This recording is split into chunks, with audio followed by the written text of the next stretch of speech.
The coin met other coins there, वहाँ पर सिक्का अन्य दूसरों सिक्कों से मिला। He flicked the lira mark, France, pound and dollar, lira mark, France, pound and dollar अन्य देशों की मुद्राओं के नाम हैं।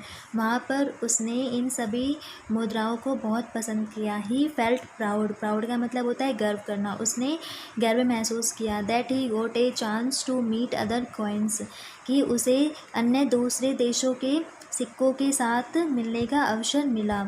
He was proud of representing his country, representing का मतलब होता है प्रतिनिधित्व करना, उसे अपने देश का प्रतिनिधित्व करने पर गर्व था। बट वन डे, लेकिन एक दिन, ही फेल्ट सैड, वह उदास था। As one gentleman refused to accept him, gentleman का मतलब होता है सज्जन, रिफ्यूज का मतलब इनकार करना और एक्सेप्ट का मतलब स्वीकार। एक सज्जन ने उसे स्वीकार करने से इनकार कर दिया। Next, he said the coin is false, उसने कहा यह कॉइन खोटा है, एक्चुअली वास्तव में। That man had never seen this coin, वास्तव में उस आदमी ने उस सिक्के को कभी नहीं देखा था।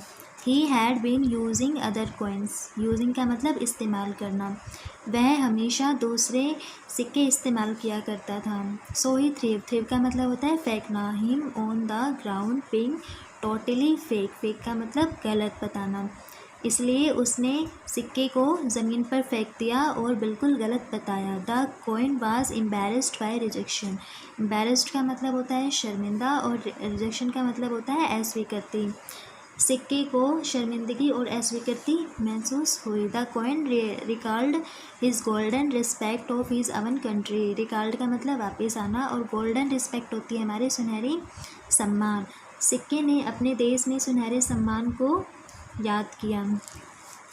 The coin realised that not many liked him abroad, realised का मतलब होता है बताया था मैंने पहले भी, महसूस करना, सिक्के ने महसूस किया कि बहुतों ने विदेश में उसे पसंद नहीं किया। ही फेल्ट एजेम्ड एंड इन्फेरियर, एजेम्ड का मतलब होता है शर्म और इन्फेरियर का मतलब होता है हीनता, उसे शर्म और हीनता महसूस हुई। बट वन डे, लेकिन एक दिन, a man from India got him, India Bharat, लेकिन एक दिन भारत का एक आदमी उसे मिल गया। His country man greeted him, उस आदमी ने उसका अभिवादन किया। विद एटमोस्ट जॉय, और बहुत सारी खुशी के साथ। द कॉइन फेल्ट हैप्पी, सिक्के को बहुत खुशी मिली। Now he knew that respect, और वह जान चुका था कि that respect and recognisation can be got from his own country, recognisation का मतलब होता है मान्यता, वह जान चुका था कि उससे उसका सम्मान और मान्यता उसके खुद के देश में ही मिल सकती है।